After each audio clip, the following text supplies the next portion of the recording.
So nice to see you. This seems to be all the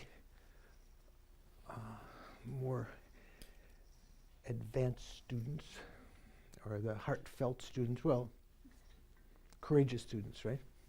Yeah. Right. And you might have heard the other night when I was coming to talk about the 12 links, Donna called, and we finally found out there was no class because there had been a gas leak, but all of that has been fixed, so we have nice temperature, not too hot, not too cold. Hopefully no other interruptions. So the talk this weekend is going to be on the subject called the Mahamudra. And to begin with, we'll do a little bit of meditation, but we'll begin that meditation with one of the breathing exercises that is considered to be one of the close preliminary practices. You could say there's some preliminaries that you do before the retreat or before meditation, like for instance, collecting virtuous karma by making prostrations or mandala offerings, purifying negative karma by confessing and doing Vajrasattva meditation and so forth, Guru Yoga for inspiration. But then when you're in the actual meditative session, in a preliminary to the meditative session, you do some breathing exercise. It's sometimes called, because it's common not only between the Sutra tradition of Mahamudra and the Tantric Mahamudra, which we'll sort of differentiate in a little while. It's common to both of them. Sometimes in the Tantric Mahamudra it's called expelling the defiled airs, defiled winds. Have you done this before? Sometimes it's called the 9-round meditation. Oh, you have. So you just called it 9-round. Yeah, sometimes it's called 9-round. So there are different ways of doing this. Basically, what we will do is we will breathe in through one nostril. Let's say, and you can do this to begin with. There are variations. Sometimes you can use a finger to hold one nostril closed. Like you might try this along with me. So, with your right hand, your index finger, with the fingers, the nail side of it, close your left nostril. Breathe in, and you can imagine that air going up what's called the right nadi, that's parallel to the central channel, down to your heart chakra, which is toward the back, just in front of the spine. So you breathe in. You hold it there, and imagine that the left channel, okay, down here, imagine the left channel has, while you're doing that, is all of the negative energy of your body in the form of black energy fills up the left nadi, and then you move your finger to the other nostril, and you breathe out the left nostril. Imagine that you're breathing out all of that black energy, which is the mount of the defiled mental factors, attachment and anger and so forth. By mount, I might have mentioned before, in the same way that a horse rider is mounted upon his or her horse, the wind acts as the vehicle of the mind. And so if you can control and visualize the expelling of these defiled winds, you will deprive temporarily your system of having this tendency to generate those particular minds. Okay? So again, starting off with breathing in the right nostril, out the left, then breathing in the left nostril without moving the finger. In both cases, imagine while you're holding, the right side is filled with this white energy that you imagine breathing in in each of the cases, when you breathe in, imagine breathing in the inspiration of the Buddhas and Bodhisattvas in the form of white light and energy. The left side is condensing from your body all of the negative mounting winds of the defiled minds, along with winds that act to be cooperative conditions for illness. You breathe in here, then you move your finger down to your, put your finger to the other side and you breathe out your right nostril, all the negative energy, including the winds that act as cooperative conditions of illness and so forth. And then the third round, you breathe through both nostrils. Imagine that the air, the white energy comes in down to your heart chakra through both side nadis. And at that heart chakra, you imagine that that white energy enters the central channel and brings in all of the defiled energy of ignorance into the central channel. So how many rounds was that? 3 rounds, right? So then you do it again. Now, I'm just doing it fast, right?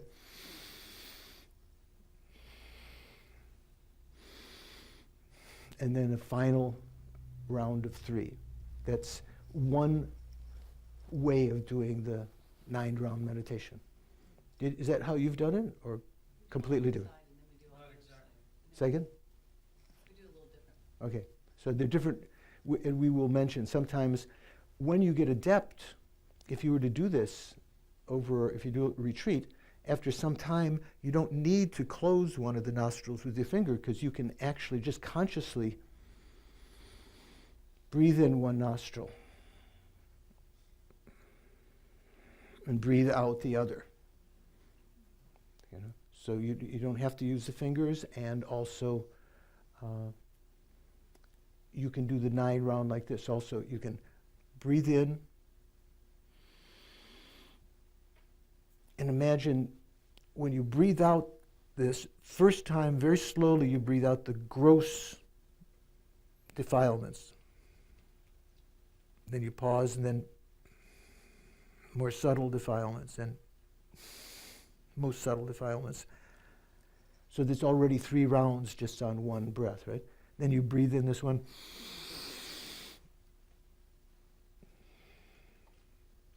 I don't know if you can hear me breathing here. Second. And then the same thing.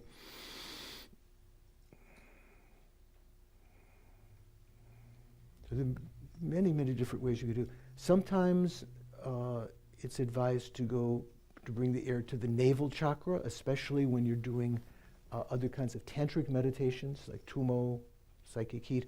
But here in the Mahamudra, where we're dealing with the subtlemost mind, it's recommended to the heart chakra, to this heart area. Okay? How do you feel? Does anyone need a refresher? So why don't you perform 1 or 2 rounds of the 9 rounds? So that means to go through those 9, perhaps twice, and then just settle and watch your consciousness. Okay? I'm going to start myself.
And let go of your attention to the breathing. Just watch your mental consciousness.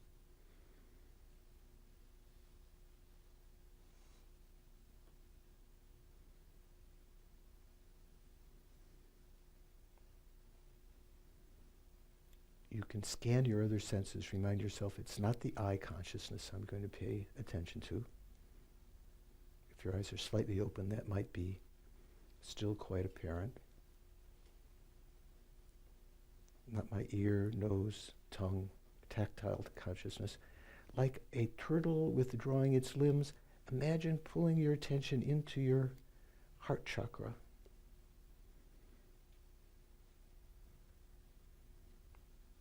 Just be aware of your thoughts. Emotions, maybe you're irritated, maybe you feel blissful.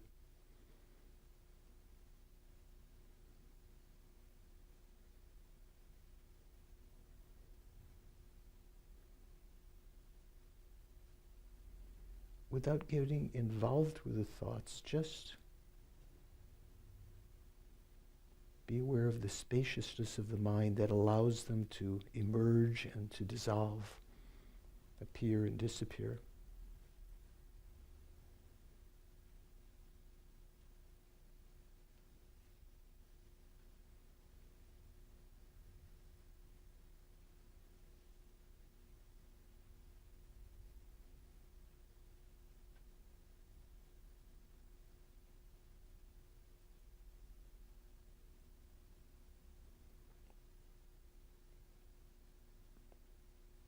At first you might have to withdraw your attention back away from the senses again.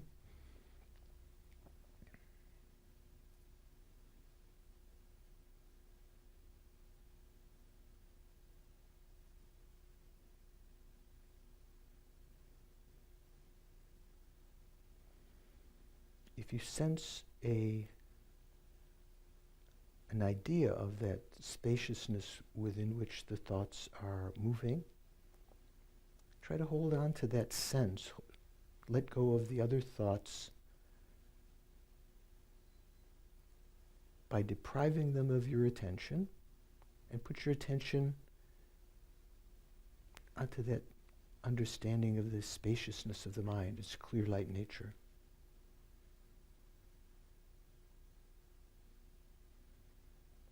It doesn't have a color, nor a shape, or a particular location.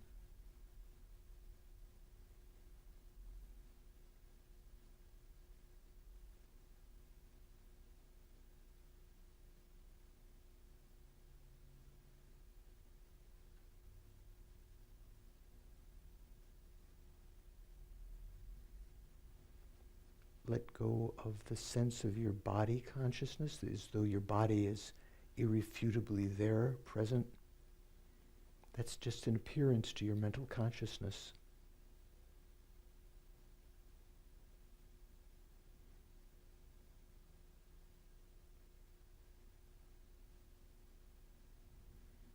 Let go of the sense of I, an observer that's different than the mind. That too is appearing to your consciousness as an image, as a thought.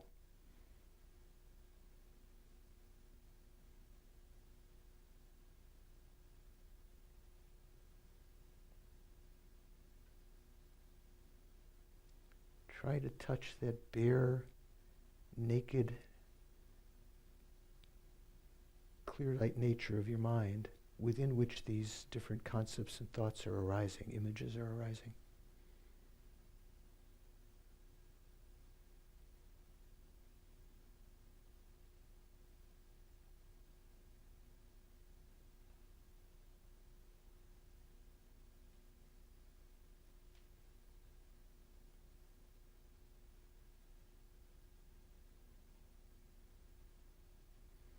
You may oscillate in and out of a little bit of concentration on that.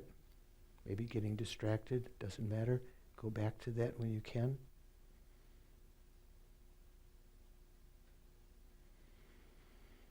And recognize that even this appearance of the clarity of the mind is as yet itself an image, mental image of your mind, based on some real life experimentation, experience here.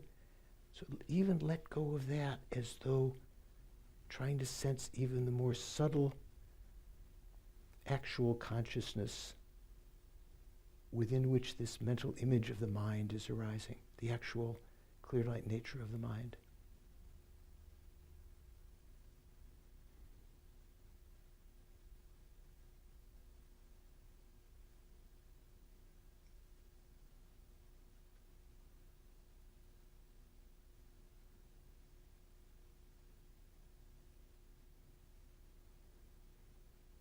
And think this is the object that we're going to be investigating this weekend seminar. This is an incredible resource that we have, understanding this mind, that we can let go of our negative states, our anger, our attachment, our jealousy, our putting ourselves down, our low self-esteem, our pride. All of these can be eliminated from this clear light nature of the mind, and we can repopulate it with positive thoughts that are beneficial to ourselves and to others. Love, compassion, wisdom, patience, perseverance.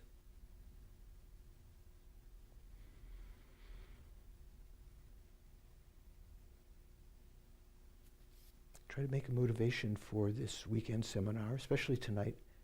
I'm going to participate not simply to accumulate some intellectual knowledge, but to heal myself for others. Healing and developing go hand in hand. It's like purifying negative karma and creating virtuous karma. They take place simultaneously. When you heal yourself spiritually, you're developing positive qualities. So think, I'm going to try to develop the most sublime spiritual qualities, the bodhisattva ideal of aiming to achieve enlightenment out of compassion, unbearable compassion for all sentient beings. And for that reason, I'm going to listen to the teachings. I'm going to contemplate them, weigh them in my own mind, and try to concentrate on them, meditate on them when I have some little insight into them.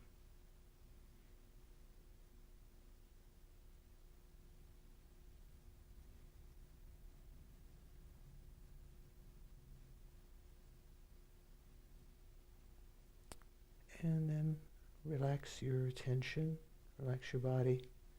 Bring your attention back to the present.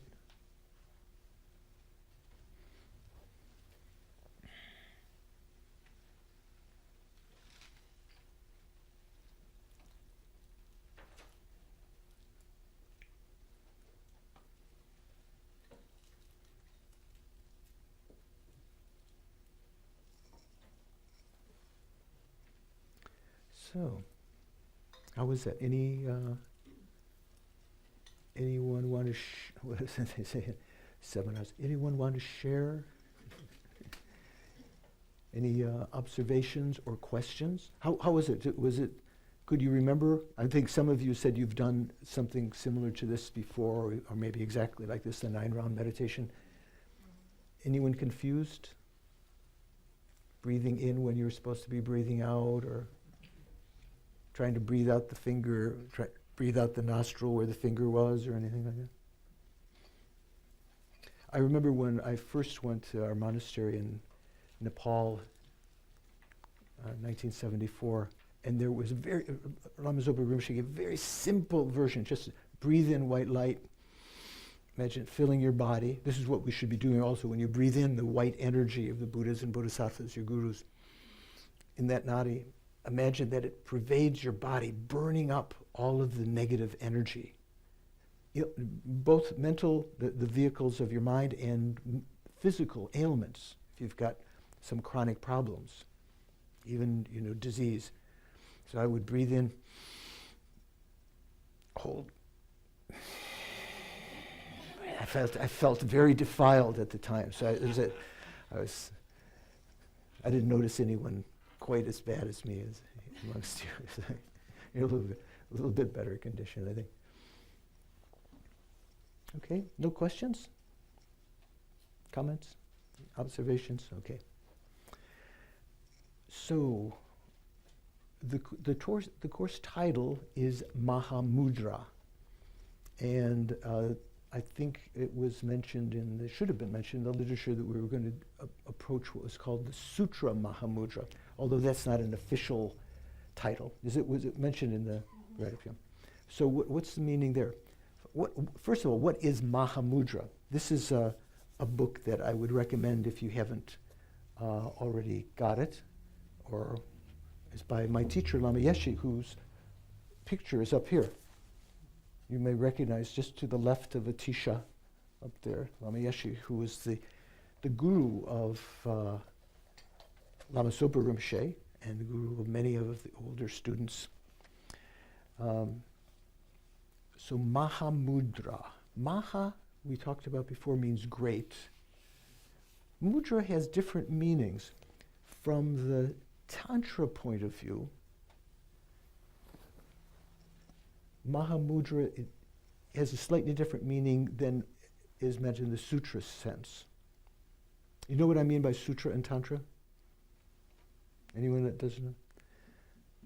So in the Tantra sense, the Mahamudra is referring to a particular state of mind, the subtlemost mental consciousness that we're not touching right now.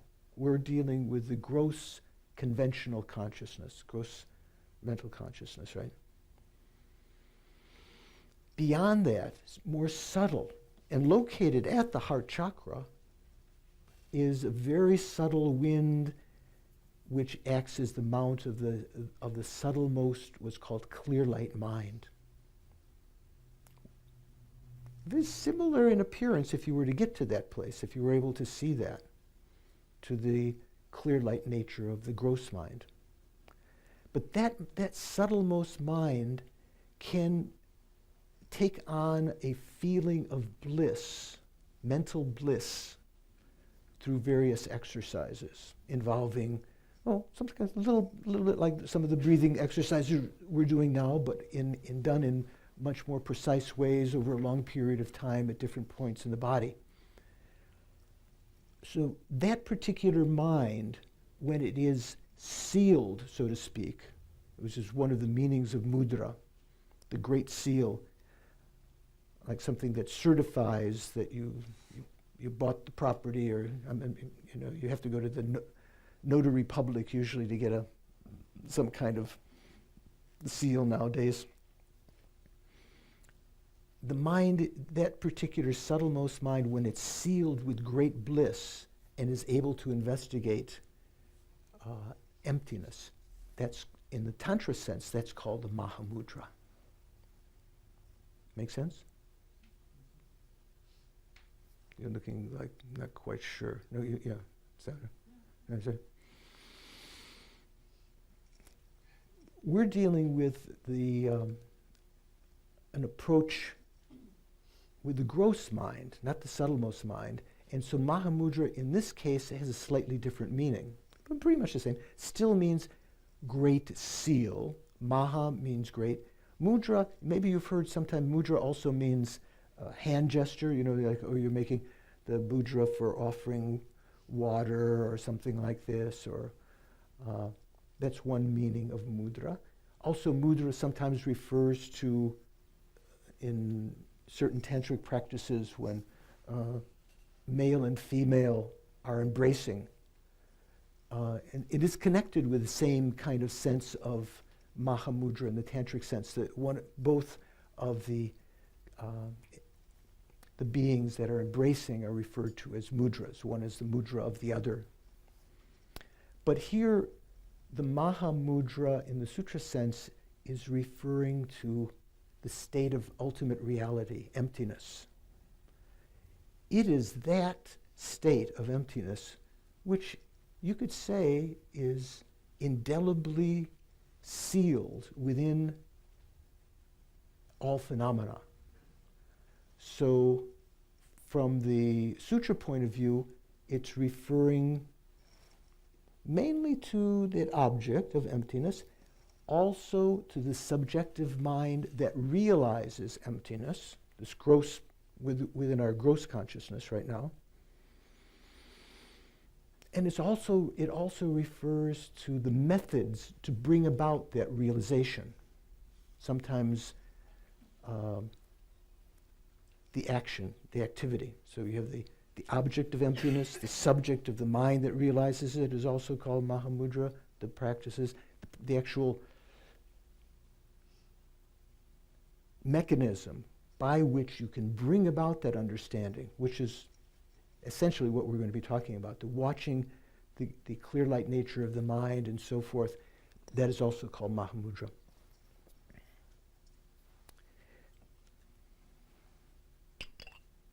Oh.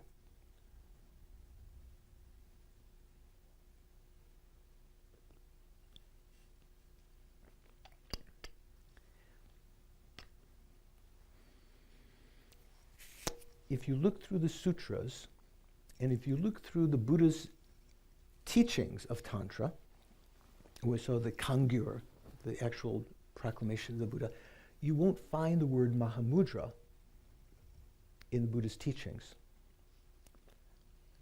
You won't find it in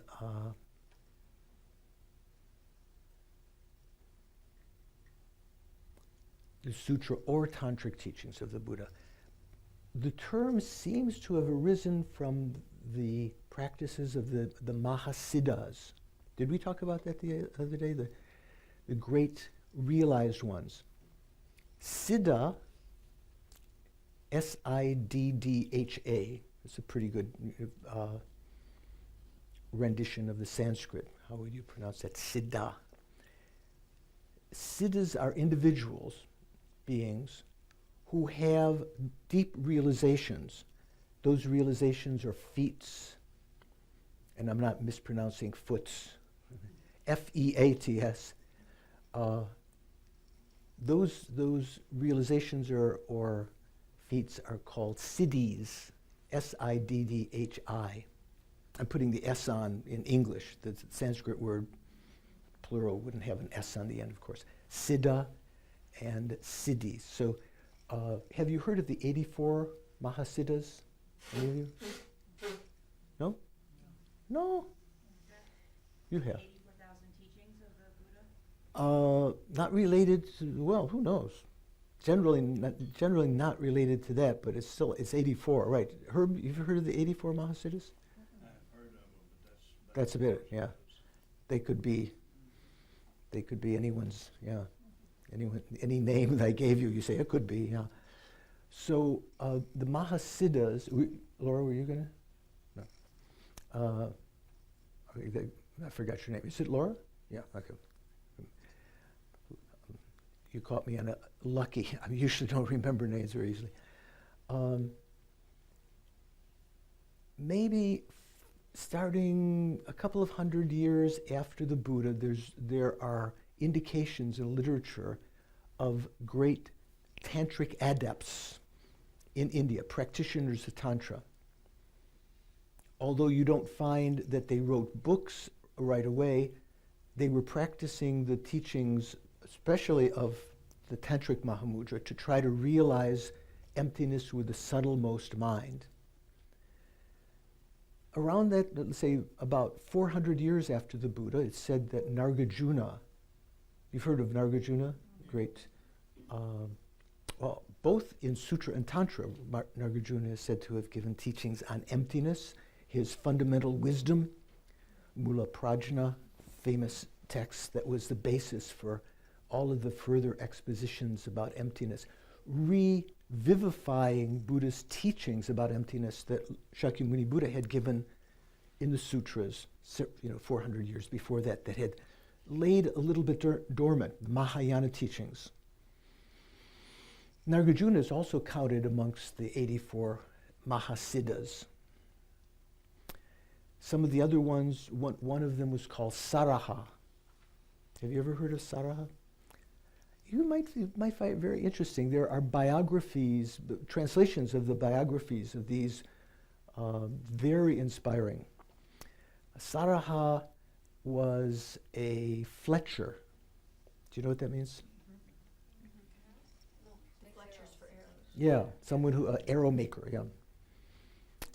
I know a family, the Fletchers in Asheville. So many of the Mahasiddhas had professions that they would pursue in order to just make enough to get by, but their main practice was the spiritual teachings. Maybe because they were not necessarily monastics, they had some kind of profession. Other ones like Tilopa, have you heard of Tilopa? Til in Sanskrit means sesame, so he was a sesame pounder, making sesame oil. Saraha was a Fletcher, an arrow maker.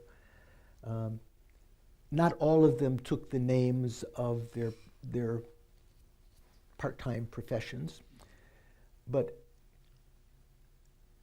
at a certain point, their teachings became transmitted and eventually written before the time of Christ, and a group of 84 of them, sort of arbitrary. The list sometimes includes some people, some list includes someone else, but generally includes certain people like Nagarjuna, Saraha, Tilopa, and some others, Nakpopa.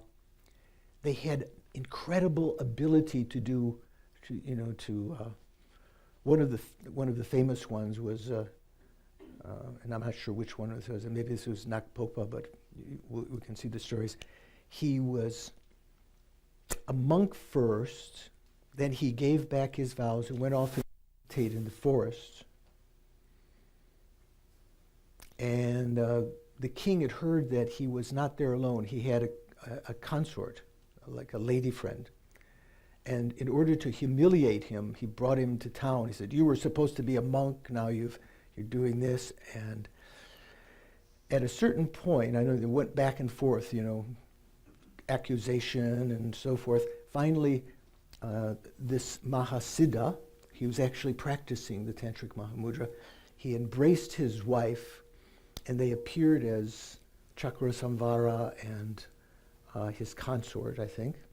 And the two children they had, which the king also had the court ridicule. "Oh yeah, you're supposed to be a great Mahasiddha or whatever, you have children."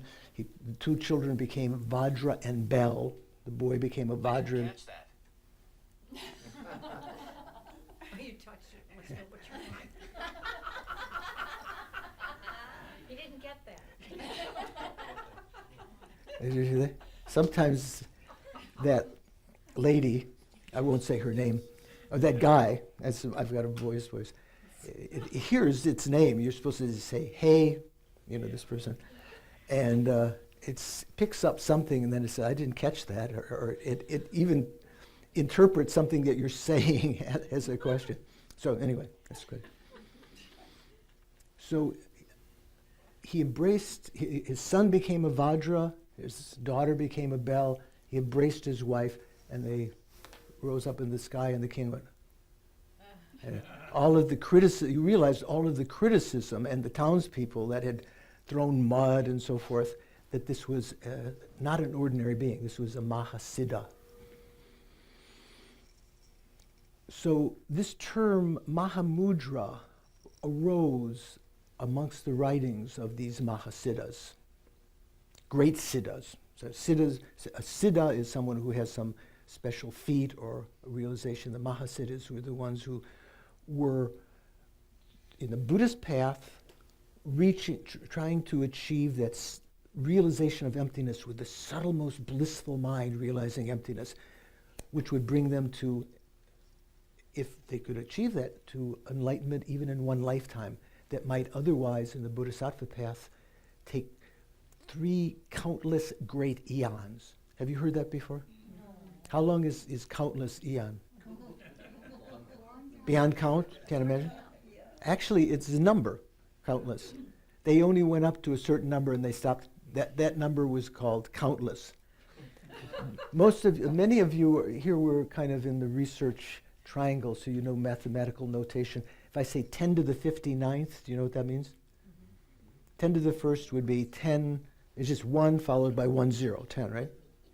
10 to the 59th means 1 followed by 59 zeros.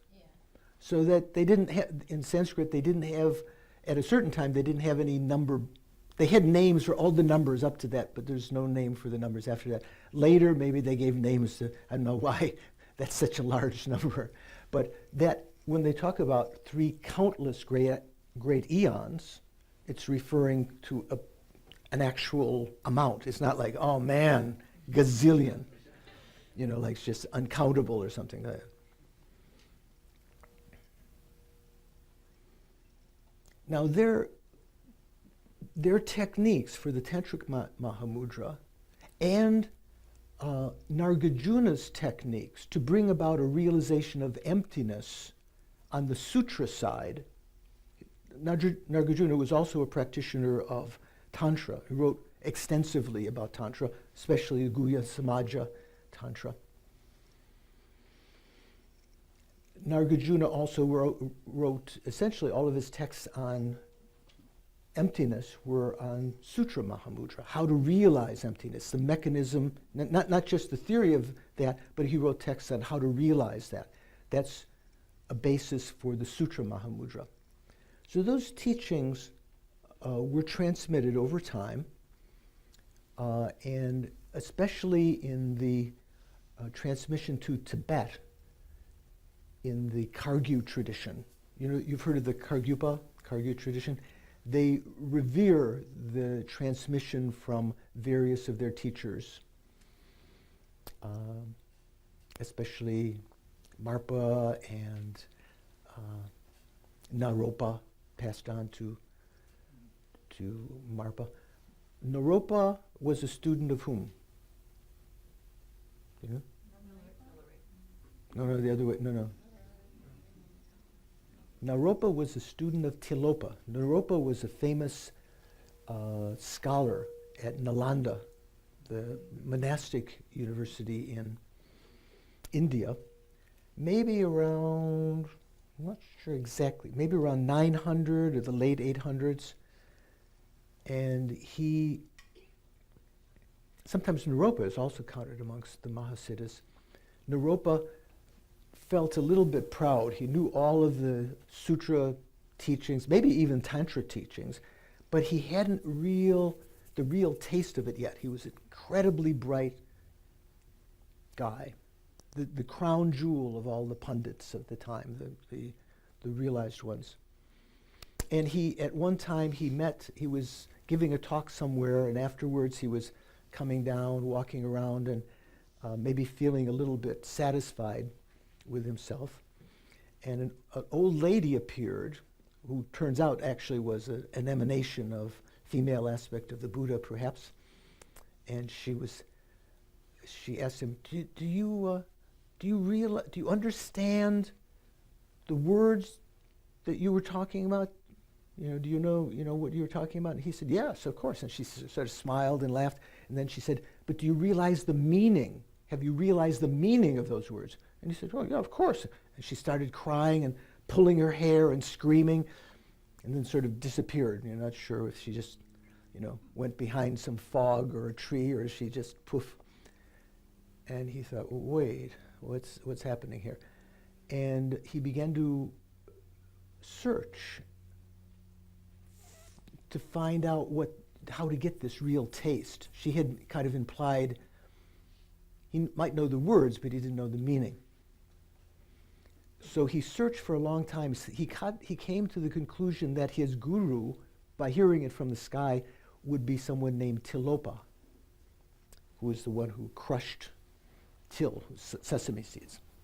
So he went around trying to find a great Mahasiddha in India because he was in India, Naropa, trying to find Tilopa. Went around one time, searched a long, long time. One place he was in town, and he said, do you know the Mahasiddha Tilopa? And they said, Mahasiddha Tilopa? No, but there's a fishmonger down by the lake, down by the river, is called Tilopa. So he went down there and suddenly he realized this was his guru, some very simple man who was catching fish, biting off their heads, taking the rest of the carcass, throwing it into the river where it would reanimate and swim off. I said, whoa, again. So he studied with Tilopa. This is Naropa meeting Tilopa.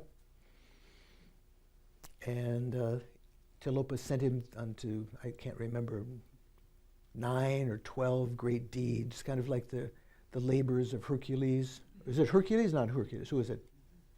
Heraclides? Yeah. Hercules. Kind of like in Greek mythology. And he would do, sometimes he would, to please Tilopa, he would do something like Tilopa would say, if I had a real disciple, he would jump off this cliff. Well, I'm his disciple. He'd jump off the cliff, be down on the ground, broken bones. Tilopa would come, bless him, and he would be revived. It's happened many times, different kinds of things. You know. So he received Mahamudra lineage from Tilopa.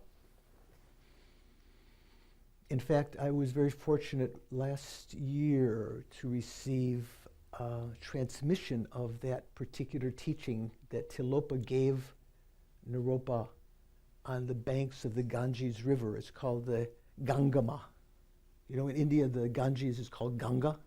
We anglicize it by calling Ganges, right? Do you know the Ganges River? You've heard of it? Ganges. In India, it's called the Ganga. So Gangama, with that female particle on the end, oftentimes is just talking about the thing on the Ganga. So that transmission of Mahamudra. So there were various transmissions from the Mahasiddhas to various people who eventually were brought to Tibet through the Kagyu, especially the Kagyu, some in the Nyingma tradition, some in the Sakya. When Lama Tsongkhapa arrived, he studied, especially with the Kagyu tradition, received Mahamudra lineages. It was called the distant lineages. That means from Nargajuna to Saraha, these various teachings and the writings that some of them had, or the oral transmission of those teachings.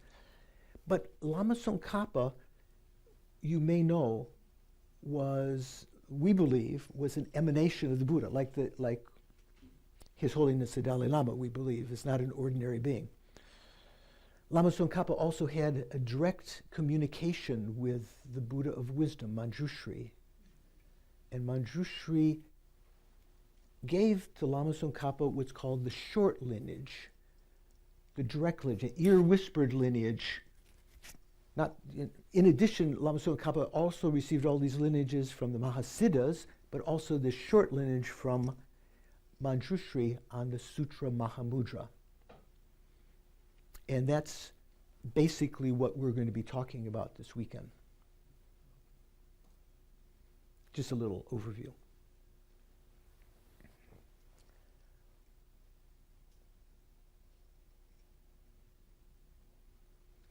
So, in a nutshell, what is the procedure? Because I said Mahamudra could refer to the object of emptiness, and we talk about Sutra Mahamudra. It could refer to the subjective mind that realizes it, but mainly is referring to the method that you're using to bring about that realization, something very special. There are two ways to go about realizing emptiness. One is that you first develop an understanding of the view of emptiness intellectually. You delineate, you may study for a long time, you maybe study the texts of Nargajuna, like in the monasteries, you read Chandrakirti and all of these other things, you debate, you get an understanding of that. And on that, after some time, you use your understanding of emptiness then as your object of meditative practice. You try to develop single-pointed concentration with that emptiness as your object. First, you understand emptiness, you get a general image of it, and then later as though on top of that you develop the experiential meditative approach to that. Joey? Would that be something like analytical meditation you're referring to? It could be, yeah. You first, well, analytical meditation would be involved also in the beginning part, but when you try to develop, once you've got that, like for instance, if you've received teachings on shamatha, on calm abiding, we call shine in Tibetan, there are various objects you can take as your object of shine, maybe Buddha in front, or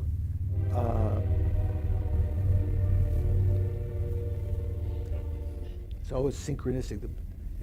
It was the Buddha saying, yeah, the Buddha.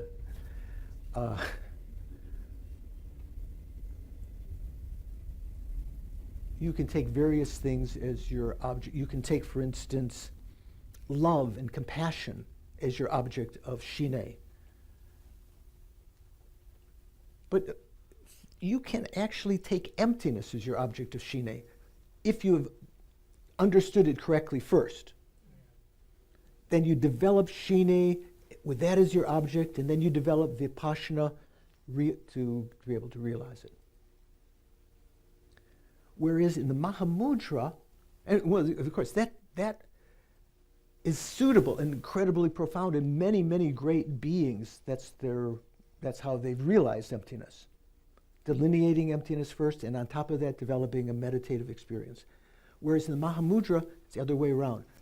First, we develop a meditative experience, not of emptiness yet, because we haven't understood the meaning, but we develop tranquil abiding on the clear light nature of the mind. Why? Why is that special? Why is it going to be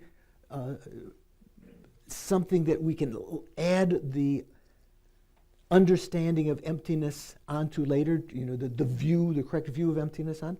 Because the clear light nature of the mind has a certain aspect as we're looking at it. When you were watching your mind, the clear light nature of the mind, you may have had a feeling of the spaciousness, the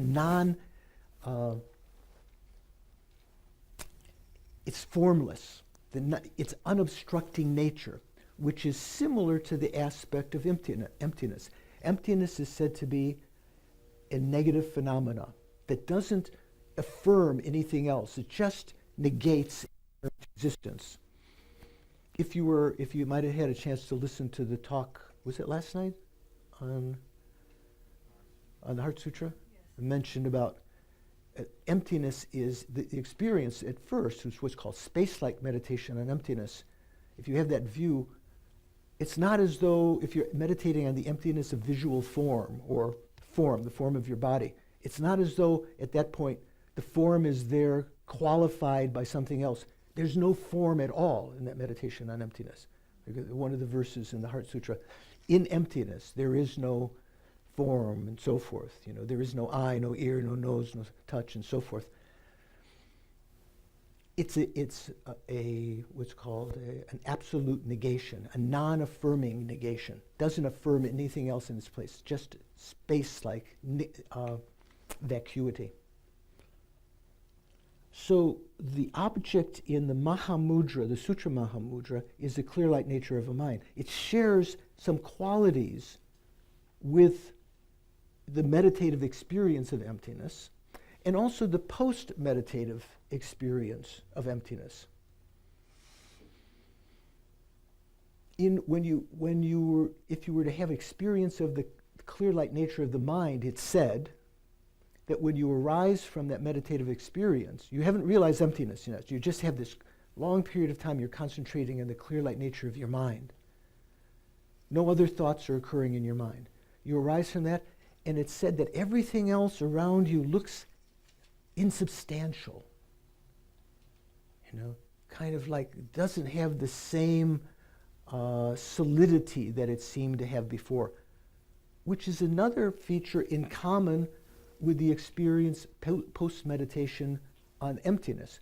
If you've realized emptiness, when you arise from that,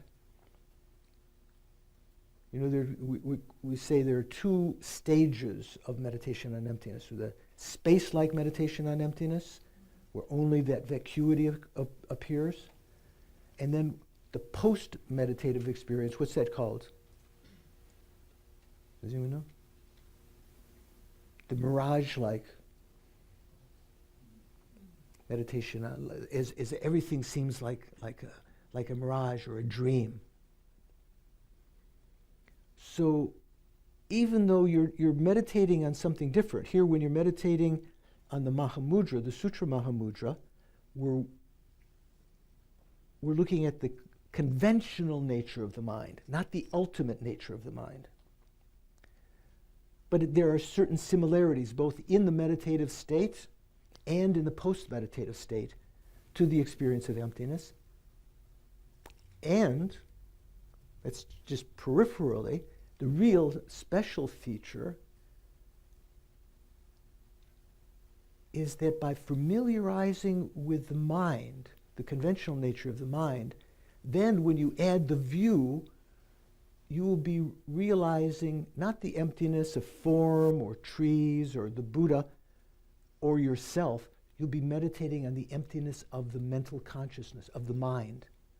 And it's said that because the mind is the ultimate subject of all our experiences, by realizing the emptiness of the mind, you indirectly realize the emptiness of all of its objects.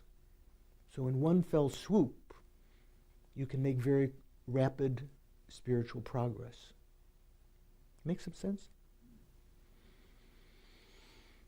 So that's what we're going to be talking about this weekend, especially this close lineage that Lama Tsongkhapa received from Manjushri. And when I point to my ear as though Manjushri was whispering in his ear, we call it.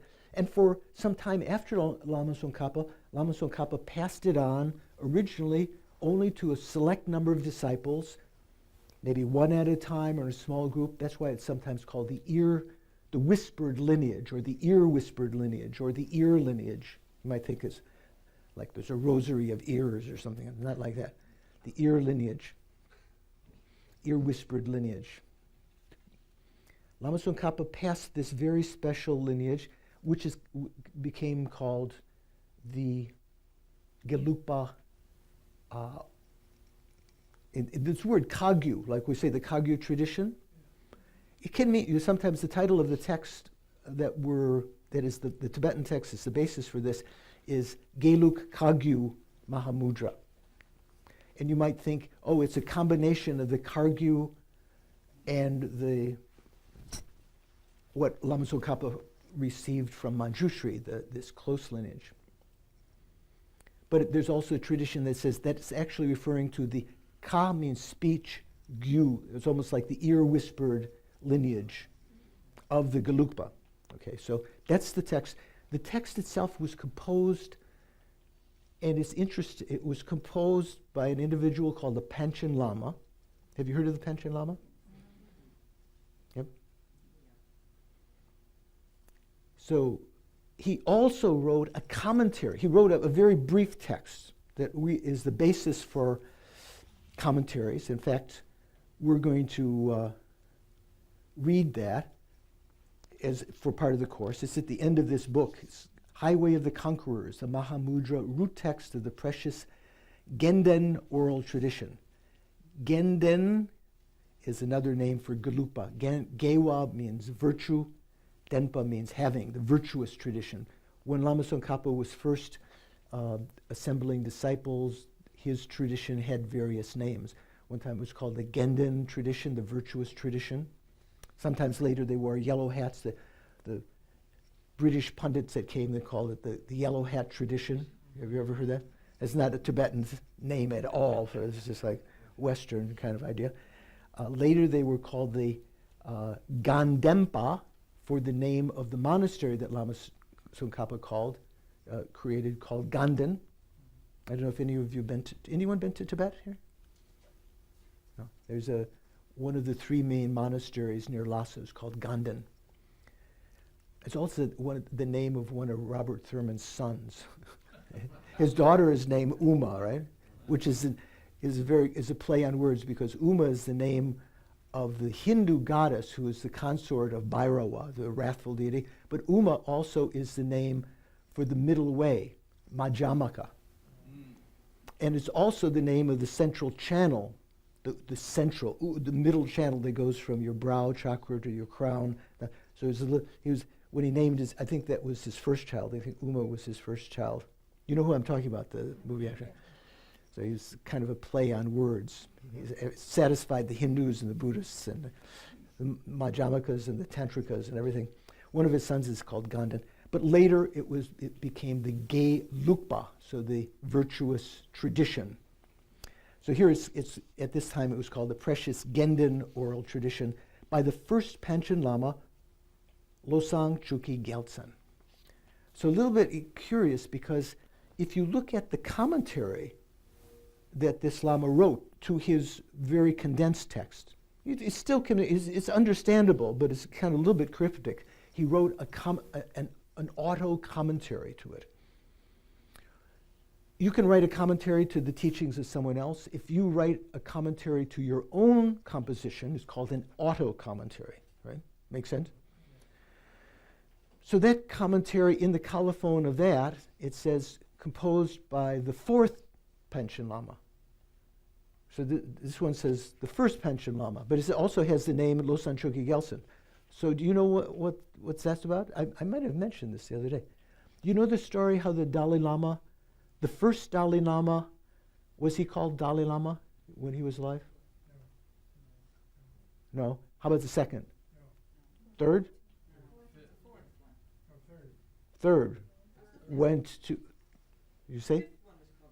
Yeah, but also during his life, of course, but the fourth was also called during his life. The third was given the name Dalai Lama by Altan Khan. I'm not sure. He was in the court of a Mongolian Khan, not C-O-N. It's an allusion to political situations in the United States now. He was, his name ended with Gyatso, the third Dalai Lama, as is part of many of the Dalai Lama's names. Not all of them have the word Gyatso in it. Do you know what the word Gyatso means in Tibetan? Ocean. Means ocean, large body of water, ocean. Like our present Dalai Lama is Tenzin Gyatso. He has other names too, but those are the main two, Tenzin Gyatso. So the third Dalai Lama, the Mongolians could pronounce a lot of the Tibetan words, but in their way of speaking, they couldn't say Gyatso easily. It came out, even when I visited Mongolia, 10 years ago or something, if I asked them to pronounce Gyatso, if I wrote it down, even those that could read the Tibetan text, it would come out sounding like chomps. It just didn't sound like Gyatso. So instead of calling him the Gyatso Lama, the Mongolian king used the Mongolian word for ocean, Dalai. In fact, when I looked in some of the classrooms, there would be a map of Mongolia, and I had to learn a little bit of the Cyrillic, the script that they still use because of their connection with Russia. In the past, they were under the influence of Russia. I look at the map, large lake, and it was something Dalai. So this still used, still part of their language. So the Dalai Lama was given that name. The third Dalai Lama got the name, and then what would we say? Posthumously. The second Dalai Lama said, "Oh, he's the second Dalai Lama," and the first one of that lineage was called the first Dalai Lama. So similar thing here. The author of our text was the first one that was given the name Panchen Lama. He wasn't given that name by a Mongolian. He was given that because he was the abbot of Tashilhunpo, this famous monastery in Tibet, and the lamas of that had previously been given the names Panchen, which means great Pandita. Chen in Tibetan means great, Chempo. Pan is short for Pandita, the Sanskrit word for We even use that word in the stock market. Oh, the stock market pundits are saying the Apple's going up or this or that. You ever use that word, pundit? Yeah. So he was called, they were called the pensions. And so he was called, when he received this teaching from Lama Tsongkhapa, the ear-whispered lineage, through various lamas over a couple of hundred years. And at that point, he realized it was time that this should be not only whispered for one or two disciples at a time, but that it was the right time to expose to a wider audience. So he wrote this root text. And in that colophon, he said, First Panchen Lama.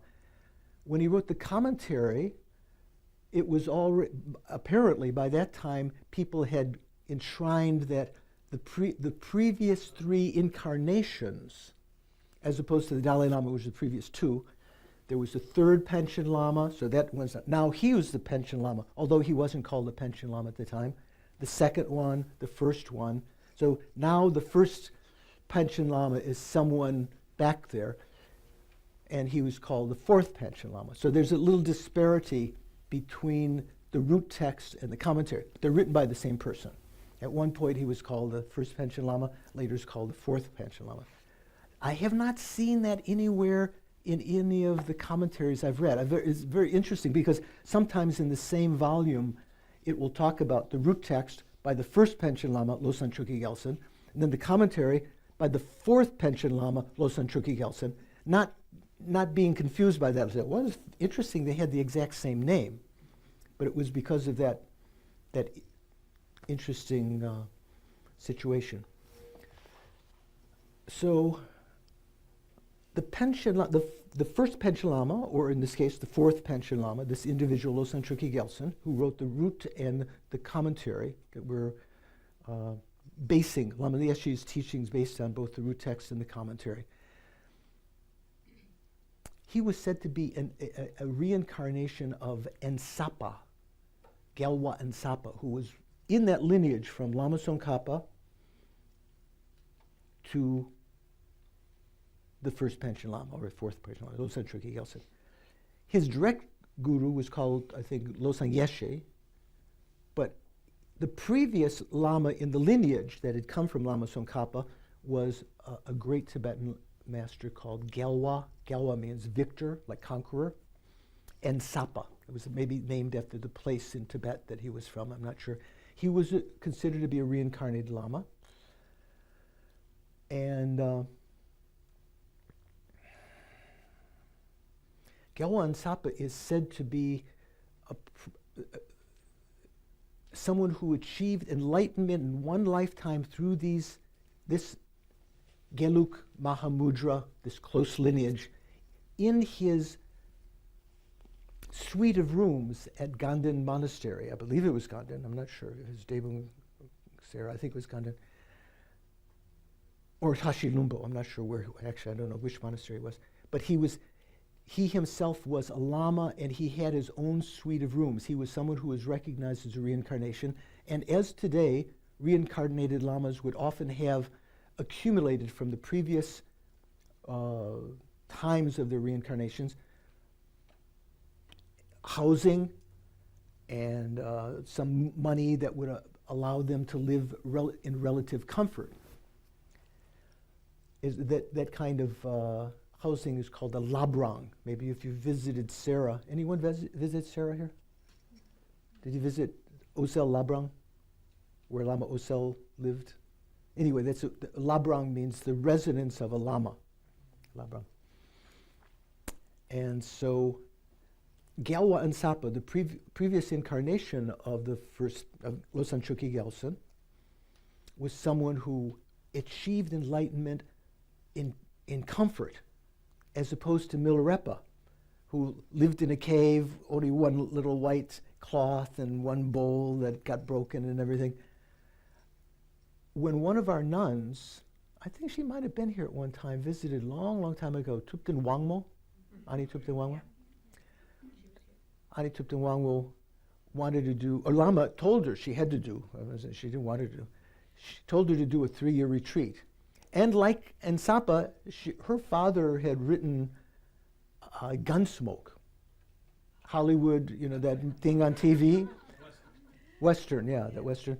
And so if you ever look, her name was Heather, her lay name was it Heather Meston? Yeah, I can't remember her first name. If you look on I noticed in Asheville on the cheap channels that, you know, have the old Westerns, Gunsmoke is on now, and there's her father, Meston, is like the writer, you know, written about that. So she had a little bit of money, and so Lama said, you should be like Lama, you know, Gelwa and Sapa. You build your 3-year retreat house. It was right in front of Tushita. I think it's still there, you know, with 2 floors, wall, doorbell, gas stove. And, you know, there's like, the other meditators have a little mud hut with a little mud wall around it, and their food is put in by a plate. She had microwave and everything, refrigerator, and she sent out messages to get things from Delhi and stuff like that. And so he had her commission a painting to put on the side of her house, her meditation houses. She was supposed to do for a 3-year retreat, a picture of Gelwa and Sapa. So that the Tibetans who came by thinking, oh, those Ingis, you know what that means? Westerners. Ingis is kind of like from the word England, you know, as though we're all from England. Oh, those Ingis, you know, they got so much money, they don't have any renunciation, but reminding them that our great Gelwa and Sapa achieved enlightenment in comfort. So you can do it too. If you've got your, Infinity or your Lexus or whatever, or your very nice palatial home, don't feel like you have to give that up. You can be like Gelwa and Sapa, okay? So that lineage went from Lama Tsongkhapa through various lamas to Losang Chökyi Gyaltsen, who was the reincarnation of one of that lineage, called Gelwa and Sapa, who had realized in the Mahamudra. So this particular teaching is considered to be especially blessed because of that.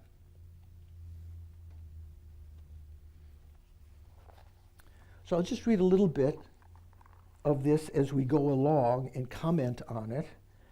We're going to be alternating between hearing this technique, about this technique, and trying to practice it. We've already done that at the very beginning. We did our first, actually, I've led that meditation in some of the other classes too, but maybe not in as much detail. But maybe now, as I've given a little nutshell view of this technique. Well, I haven't actually finished this nutshell view. So from the Sutra Mahamudra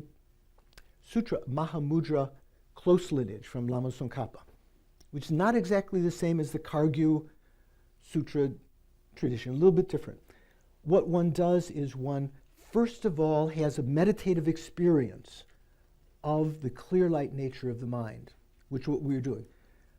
And there will be more explanations of how to identify this, that we've been trying to identify this clear light nature of the mind. Once you've identified that, you use that as your object to develop tranquil abiding, calm abiding. You know, what is that? Shamatha, or what do we say? Shine, right, in Tibetan. You may have heard different names for it, so you may resonate with different of those names. So you take that as your object of concentration. Then, on the basis of developing a concentration, developing single-pointed concentration on that clear light nature of the mind, and when, like I said, when you arise from that concentration, everything looks very insubstantial and so forth. On the basis of that, the mind is very, very quiet. Thoughts are not coming, and you can investigate the sense of a personal self, the self that seems to be appearing in our mind. Right now, let's say from the tradition where you develop the view first and then you develop the meditative experience, one of the most difficult things to do is to recognize that which is to be negated in personal selflessness. Have you heard that before? Recognizing the object of negation. Yes. It's something some of you, at least some of you, are familiar with. Have you ever heard before? Okay. It's not easy. Sometimes in meditation you're asked to instigate that by remembering someone falsely accusing you of doing something. And when the sense of I appears, that sense of I is not the body, not even related to the body, but not totally, not the sense that it doesn't have anything to do with the body. It's not the mind. It's something that seems to be autonomous, existing there from its own side, but very difficult to sustain that because it's very, very subtle. It's said to be there all the time in our mind, in our gross mind, that sense of self, and our ignorance that, from these other courses where I said, grasps to that, assumes that it's really there. We call self-grasping. That's the basic ignorance that keeps us within cyclic existence. But it's very difficult to identify that I because it's so subtle, you have to have a very calm mind. Here, once you've taken the clear light nature of the mind in the Sutra Mahamudra as your object of concentration, mind has become much quieter than now. And you can watch within that mind and recognize that subtle object of negation more easily. So once you've developed, you may not have to develop complete tranquil abiding first, but you have a quite good concentration on the clear light nature of the mind. Then you can switch over to trying to identify the object of negation, of personal selflessness. Because the mind that you were taking as your object of concentration is now your laboratory. Nothing else there, no other thoughts, no worries, no attachments. So you can recognize this, and within that mind, add the view. Remember the Sutra Mahamudra, as opposed to the ordinary way of first delineating the view and then adding the meditative experience. The Sutra Mahamudra first have a meditative experience on the concentration on the clear light nature of the mind, and then add the view. What that means, first of all, to recognize that this self that you're trying to instigate, to recognize the object of negation, you apply the classic Madhyamaka reasonings to prove that it could not exist the way that it appears. But because your mind is so calm, it's said to be relatively easy at that time to have some insight into personal selflessness, to have an insight into the emptiness of the person. When you have some insight into that, then you can let go of that and apply the same reasoning to the mind itself, which you've been very familiar with for a long period of time. You've been meditating on the clear light nature of the mind, first just concentrating on it, and then using it as a laboratory to watch the self, now letting go of the self and applying the same reasoning of emptiness to the mental consciousness. And to the aim of the Mahamudra then is to have that realization of the emptiness of the mind itself, the clear light nature of the mind. This is kind of like football coach giving like the, we're going to beat them because we're going to do this, that we're going to, then at the halftime we're going to do this. So you got a little view where we're starting and where we're going, okay?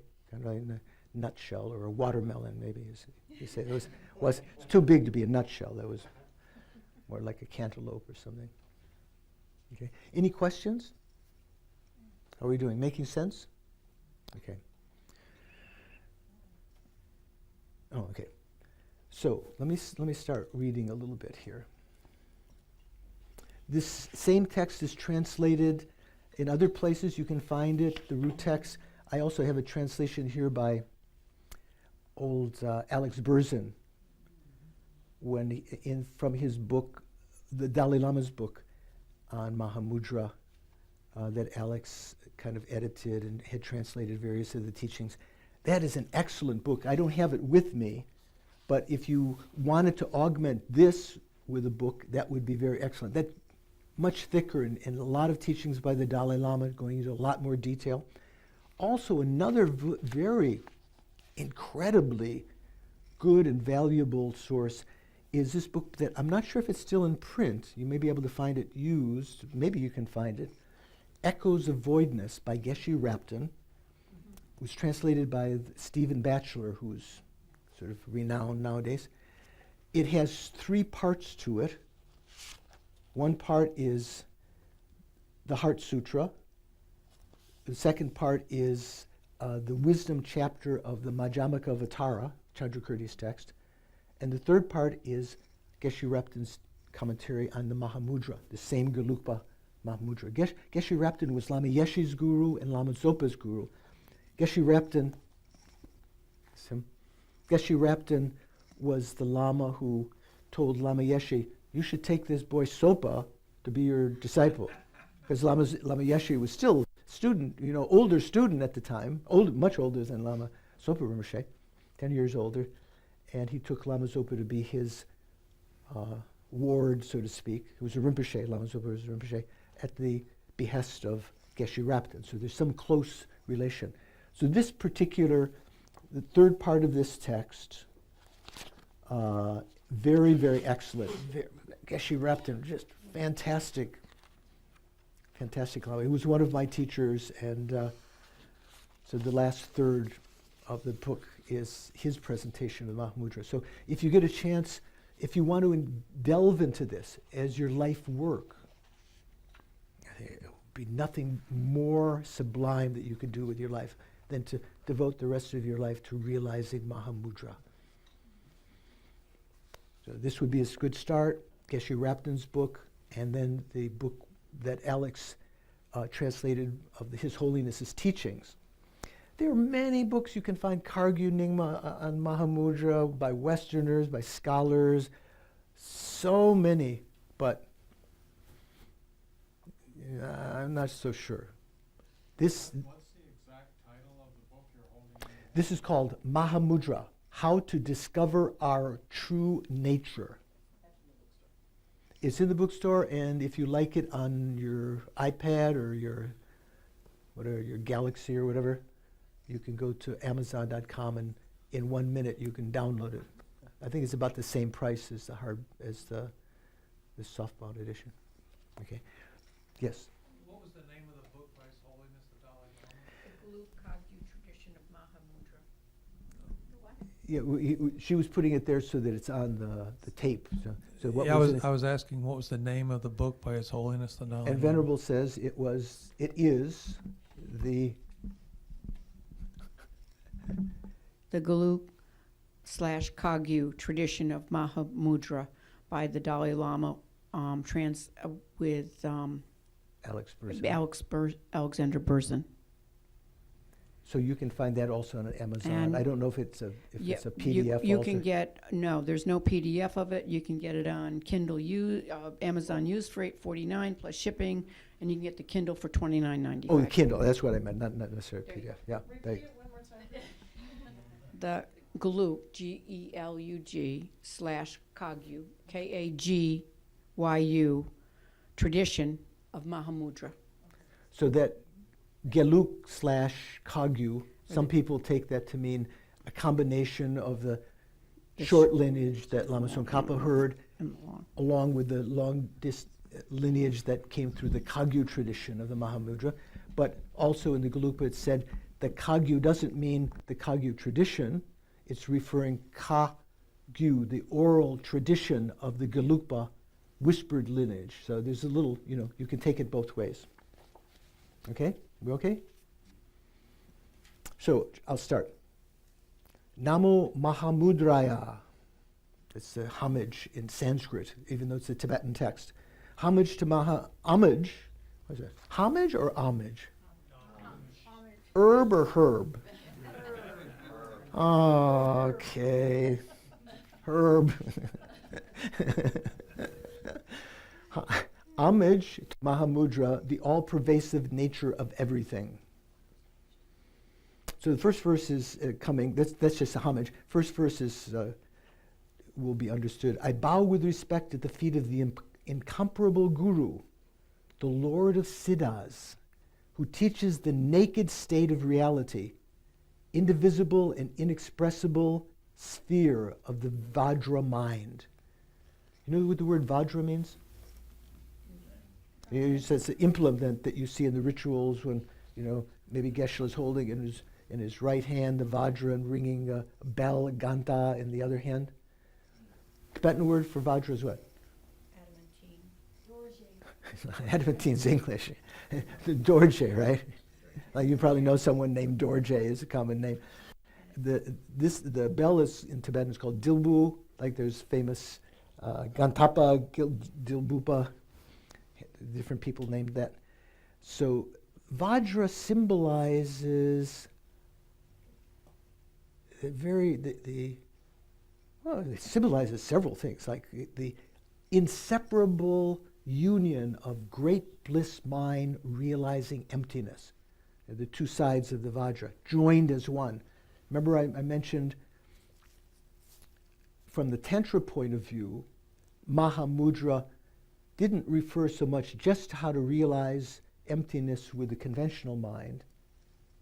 It had to do with developing the ability to awaken the subtlemost clear light mind and induce it to have a great bliss experience, which is called innate great bliss. And with that great bliss mind, to bring the understanding of emptiness that you've understood in the Sutra Mahamudra. First you develop Sutra Mahamudra to understand the emptiness of the mind. Then you receive tantric initiations, you practice the tantric Mahamudra to develop this subtlemost clear light mind, blissful mind, innate great bliss, and you recall the meaning of emptiness that you've previously developed through the Sutra Mahamudra. So some kind of connection. So Vajra here is referring to that union of great bliss and emptiness, the realization of emptiness. Also refers to a combination of, just in general, method and wisdom. The ultimate method from the Sutra point of view is what? Bodhicitta. Ultimate wisdom is the wisdom of emptiness. From a Tantra point of view, there's more subtle, we call it, kinds of method. More, like great bliss is also considered method. Union of great bliss and wisdom of emptiness. Okay, I bow with respect at the feet of the incomparable Guru, the Lord of Siddhas. You know that word Siddha now, the realized ones who teaches the naked state of reality, the indivisible and inexpressible sphere of the Vajra mind. Having condensed the essence of the ocean of sutric and tantric advice, so both the oral tradition that Lama Tsongkhapa had also from Manjushri included tantric practices of Mahamudra, not just the sutra. Having condensed the essence of the ocean of sutric and tantric advice, I will write down the instructions of the Gendan oral tradition of Mahamudra, of the supreme Siddha Dharma Vajra and his followers who give sound instruction. So Dharma Vajra was the name of one of the lineage lamas in Mahamudra from Lama Tsongkhapa. I'm not sure Dharma Vajra came before Ensapa or after, but in that lineage that was the Losang Chukyi Gyaltsen received, he's paying homage to one of the other ones besides Ensapa in this Mahamudra lineage, who was also a great Mahasiddha, revered amongst the Tibetans, is just absolutely amazing. I think some people believe he's still alive today. Okay, I'm just checking. Could be any one of you. Could be Herb. So the text in the Tibetan tradition, they have put sort of outlines. This has three outlines, three parts: the preparation, the actual practice, and the conclusion. So preparation, which is what we're going to be spending a little time on. First, earnestly go for refuge and generate bodhicitta. Do you all know what that means? It's said that at the beginning of any Buddhist practice, one should even though you may consider yourself a Buddhist, and you are a Buddhist, you should revivify your state of faith in the Buddha, taking refuge, the Buddha, the Dharma, and the Sangha, accumulating merit by so doing, and also to generate the motivation of bodhicitta. What's the cause of refuge? How do you know? How do you take refuge?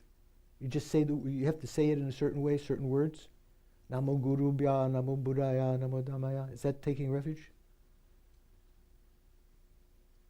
You're afraid. Anyway, you're afraid because is that taking refuge? Just saying the words. Yeah. Oh. Buddhanam Saranam Gacchami. Dhammanam. Just saying the words is just mere words of refuge. Maybe it leaves some imprint in the mind to encounter those words again in the future life. Not so useful. What state of mind do you need to develop to say those words so it actually becomes taking of refuge? Good. Okay. You've Geshe-la. I'm going to praise Geshe-la. I'll tell him his students knew what refuge. So we say that there are, even more elemental than that. It said you need to have some apprehension or fear about your situation. At the minimum, fear that you don't know where you're going to go after death. Not so much fear for this life, fear for future rebirths, that you might go to the hell realm, or the animal realm, the Preta realm. And out of that apprehension, fear, at least have hope that the Buddha, Dharma, and Sangha can help. That's the absolute minimum. Generally, we say faith. But when you talk about, right now, if you just encounter Buddha, Dharma, and Sangha the first time, you just came from the evangelical church or something, and you say, well, I don't have any faith in Buddha. But you might have some hope. So even that is said at the beginning, understanding the qualities of Buddha and having faith, or at least hope, that by following the instructions of the Dharma, the teachings of the Buddha, that one can be protected. They form a refuge for you. Okay, so first go for refuge and generate bodhicitta. So this means in an actual session, right? Meditative session. So we didn't do that at the beginning. We began with a breathing meditation, but it became implicit in our meditation on the clear night nature of the mind, because the teachings were from the Buddha, the Dharma, and I said that we should try to motivate for the weekend seminar and for this particular class to try to heal ourselves in an ultimate way for the benefit of others, which is kind of like the sense of bodhicitta. So first, earnestly go for refuge and generate bodhicitta. Since these are the gateway and the central pillar of the teachings, and especially the Mahayana, so the gateway and central teachings of the Buddhist teachings in general, and especially the Mahayana, meaning the bodhicitta, this should not be mere words. Right? You have to know. And refuge and, of course, bodhicitta are things that develop. It's not as though you might think you took refuge with Karmapa in 1987, so you don't have to take refuge anymore. I tease the people in Singapore because I asked them, what's on their identity card? They say, oh, it says religion, Buddhist. I said, does that make you a Buddhist? As you say, I'm a Buddhist, yeah, here's my identity card. Are you from Singapore? Back there? No? Where are you from? China. Are you Buddhist? Do you have it on your card? No, I'm just teasing. Just teasing. Just teasing.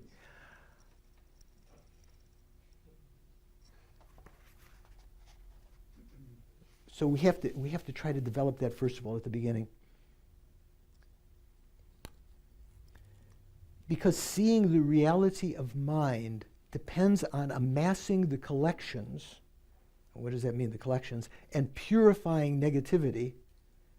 First recite the 100-syllable mantra at least 100,000 times. Karen? and do as many hundreds of prostrations as you can while reciting the confession of downfalls. So this is talking about some of the preliminaries.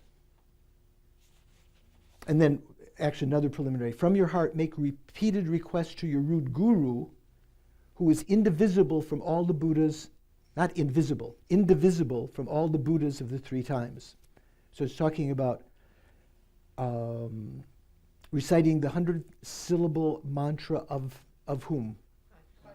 Vajrasattva, that means here. There's sometimes some of the other long mantras, like there's a long dharani of Avalokiteshvara, sometimes called the 100-syllable mantra or 100-syllable dharani.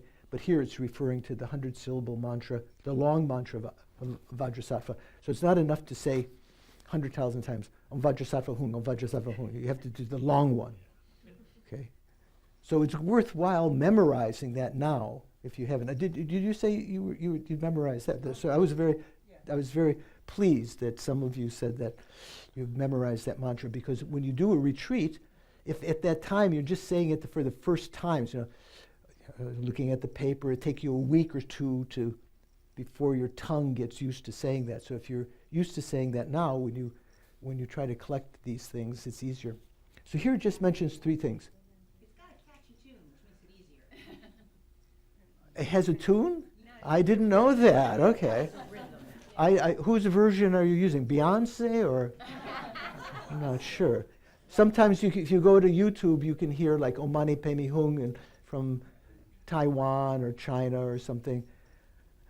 But this doesn't have a tune, mantra. Mama Zopa does it. He has a rhythm. Well, no, that's if you in a class. But when you do it yourself, you don't do it that. You say it just so that you yourself can hear it.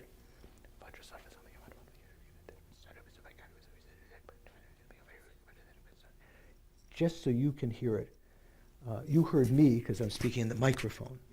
Sometimes if you're in a group of people, you hear some people that are near you that are chanting, they disturb you, that they're saying it too loud. You shouldn't be able to hear other people. It should be just loud enough that you hear.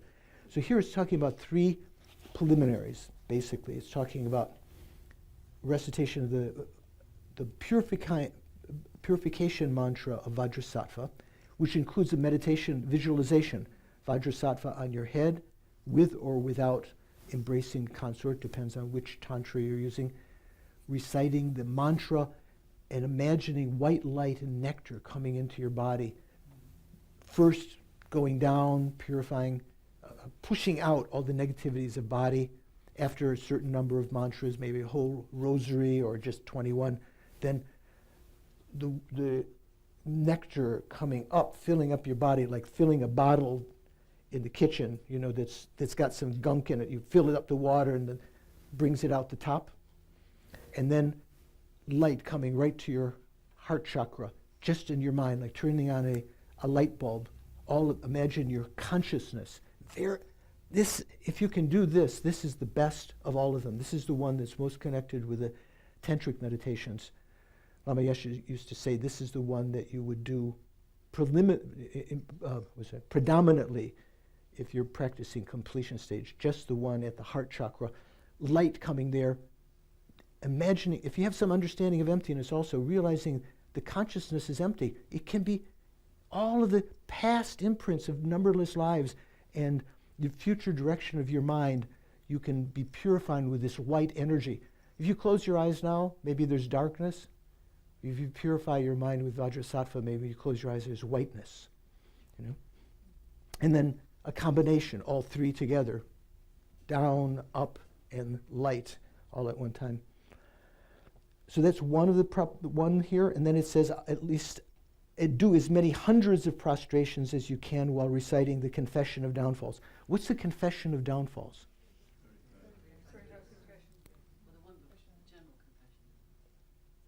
Well, here it doesn't say general. Confession of downfalls. It generally here is this dunchak, which means what you understand is the Confession Sutra of the 35 Buddhas. Actually, what is that actually called? Do you know? Do you know, Ravi? Where does that come from?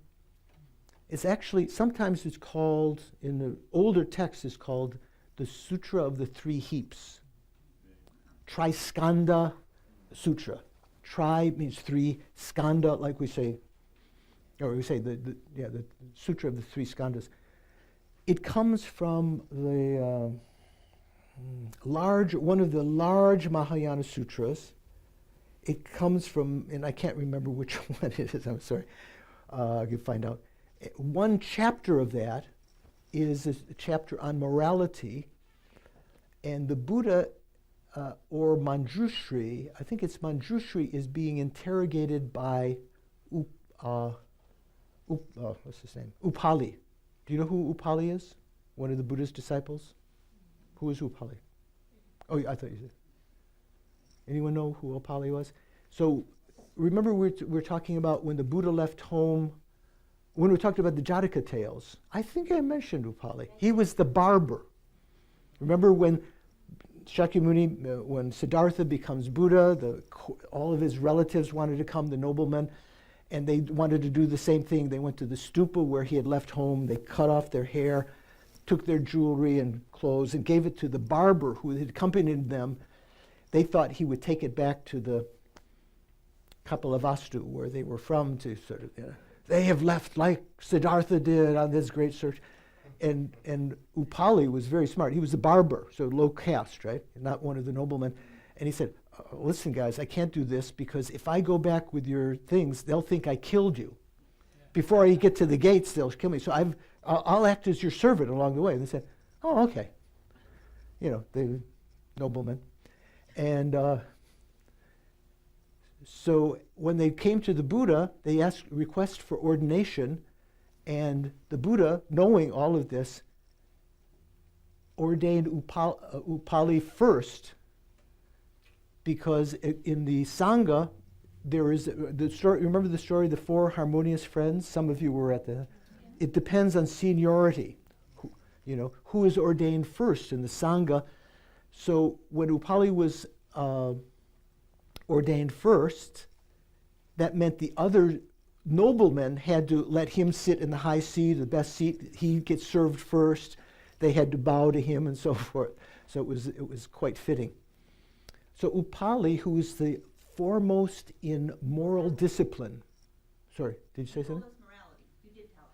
I told you. So he's foremost in ethics, morality, of the Hinayana, like Shariputra. Remember, well, you weren't here, not all of you were here for the Heart Sutra thing. Shariputra was considered to be foremost amongst the Buddhist Hinayana disciples, Shravakas, in wisdom. And he's, in the Heart Sutra, he's asking Avalokiteshvara, how do the bodhisattvas, I know how, the implication, I know how the Shravakas meditate on wisdom. I'm the foremost, Buddha told me, I'm the foremost of Shravaka disciples on wisdom. How do the bodhisattvas meditate on wisdom? That's how the Heart Sutra starts. Here in the chapter that's called the Sutra of the Three Heaps, that chapter, or a section of that chapter, Upali's, I think, inquiring with Manjushri, how did the bodhisattvas purify their downfalls? And Manjushri says something, and then I think he asks the Buddha, and the Buddha recites this part in that chapter that's called the Sutra of the Three Heaps, which is essentially the what you call the Confession of the 35 Buddhas. Okay, so that's why it's called here Confession of Downfalls. That's one of the other names of it. And then to do this guru yoga, imagining your guru on your head while you recite his heart mantra and so forth. So those are the three things it mentions here. But other lamas mention, especially Geshe Rapten mentions here in general, one can add to that collecting refuge and bodhicitta, one, reciting Vajrasattva, making the prostrations along with the Sutra of the Three Heaps, the Sutra of the Confession of Bodhisattva Downfalls, mandala offering, and the Guru Yoga. So it's just adding, Geshe Rapten added also mandala offering. Why is that? What are these? Why is one asked to do this before? Why is it recommended before you begin to do intensive meditation on the Mahamudra? These are what's called the kind of special preliminary practices. Purify us. Yeah. So, especially in the Gelugpa tradition, it's said that when Lama Tsongkhapa asked Manjushri for some hints, what's the secret? What's the quickest way to make realizations? What's the trick? Manjushri said, there's 3 things you have to do. You have to purify negativities, you have to accumulate merit, and you have to pray to the Guru as oneness with the Buddha for blessings. Pray for blessings from the Guru. And then, of course, you can say the 4th thing, meditate. Just doing these 3, your whole life you do with preliminaries, you're not going to make any realizations. Pardon? I'm sorry, you're going to spend the rest of your life just doing the preliminaries. No, you can Can you do simultaneously? you can do them simultaneously, and also I remember oftentimes people to do 100,000 prostrations, they often take. Has anyone done 100,000 prostrations? I did. I think 80. How long did it take you? A number of years. Oh, okay. You did it. You spread it out. Okay. So if you did it all at one time, if that was all you were doing, generally people that go to Bodh Gaya maybe 2 months, 2.5 months.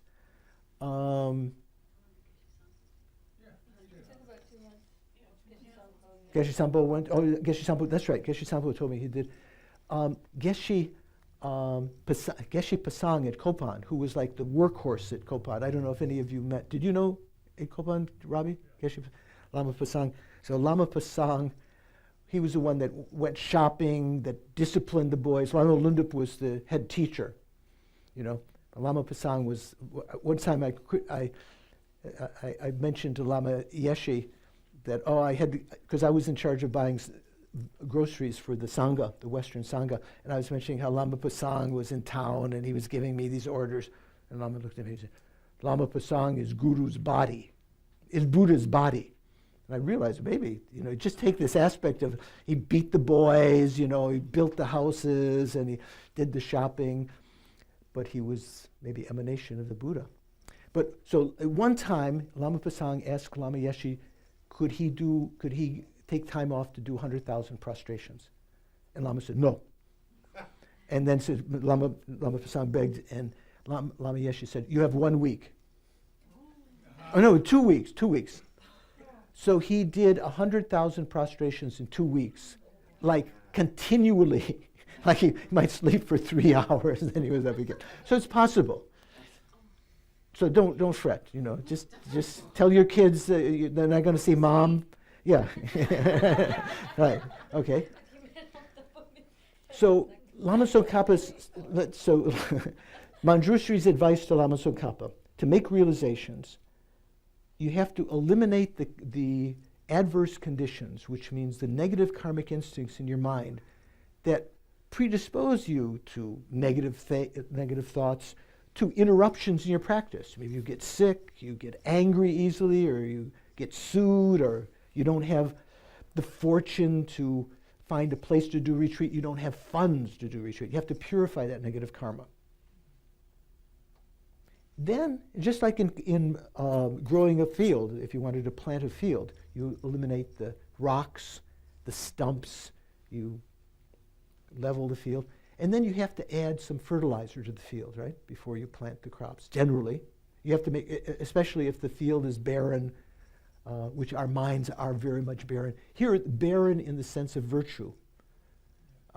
Your minds are probably less barren than mine is, just from instincts from past lives. But so one has to either add to the virtue already in your mind. We okay, Ven? Is it telling you to stand up? No. Okay, mine just told me to stand up. I thought yours did too. 10 minutes before the hour, it shakes. So we have to accumulate merit, purify negativity, accumulate merit, which becomes a substantial cause of the realizations, and then, like the moisture, to receive the blessings of the Guru, the Buddha, through his emanation in the world, the Guru. You can receive powerful blessings without a physical guru by thinking Shakyamuni is your guru, You could receive, as long as you think your guru is a perfect being. You could receive powerful blessings. But they won't necessarily be quick, because it's not someone who's you have an intimate relationship with. If you can find an actual teacher in the world with you, correcting you, don't eat that way, wash your hands, now learn the alphabet, this is the way to meditate on emptiness, giving you all, maybe, the boys or girls at the monasteries and other areas, they might have had teachers that taught them from a very young age. So the guru is someone who's in the world right now teaching us. If you can see them as the Buddha, which requires some understanding, it's not an easy thing to do.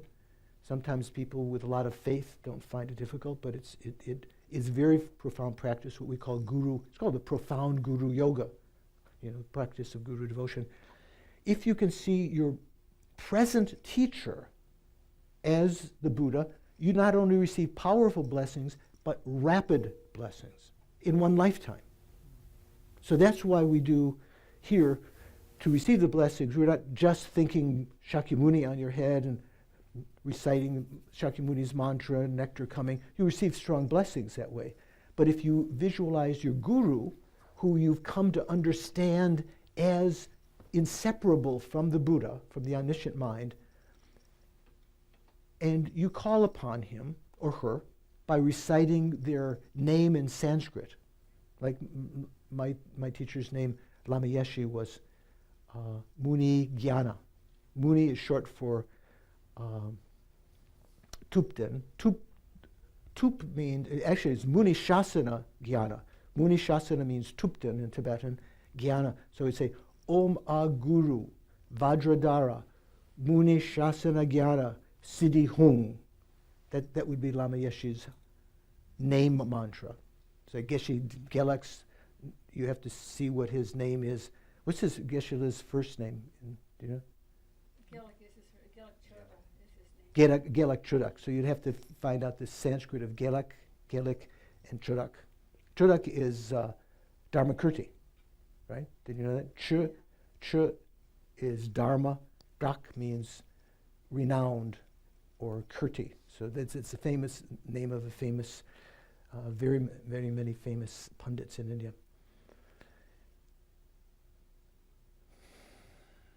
So Geshe Rapten adds to that the taking of refuge, generating bodhicitta, and making mandala offerings. So it doesn't mean you have to do hand mudra or you have to have a mandala set, which is useful to focus the mind. The main thing is the mental state of mind that recognizes all that you can perceive, the whole universe, without attachment, that you could give it up, give it again and again to the Buddha. We'll talk a little bit about that a bit later, these preliminary practices. So if you were to do a retreat, say if you wanted to do a 3-month retreat, you're not going to do a 3-year retreat, a 3-month retreat, you might spend the first week doing preliminary practices. As many, you would do prostrations till you were tired, reciting the Confession Sutra. You sit down, relax. Then you might make mandala offerings until you get bored. Is it doing the same thing over and over again? Yeah. You do first. What you do usually, you do the long liturgy offering, the mandala, the 37 heaps or whatever. Then you continue saying Sashi Poki Jukshing Metob Tram Virabli, just a 4-line, or some other verses like in some of the other tantras. There are other very short versions. You say again and again after having, and then once in a while you do the long one again. So you imagine all the continents, all the possessions of the universal monarch that you have created the karma for. Do you have the karma to have a dharma chakra, that comes in the sky and can take your troops to the other continents? You do. Every time you make a prostration, you create the karma to be a chakravardhan king and have those possessions as many times as there are atoms underneath your body. So that's why lamas, when they make prostrations, they often make long prostrations. They cover more, really completely, not just like, they can completely go down. So in so doing, we create the karma to own all of these things, the precious elephant, the precious horse, the dharma wheel, and so the precious dharma, precious wheel, and so forth, precious queen. So you offer all of these things, the best of samsara, to the guru, so to accumulate merit.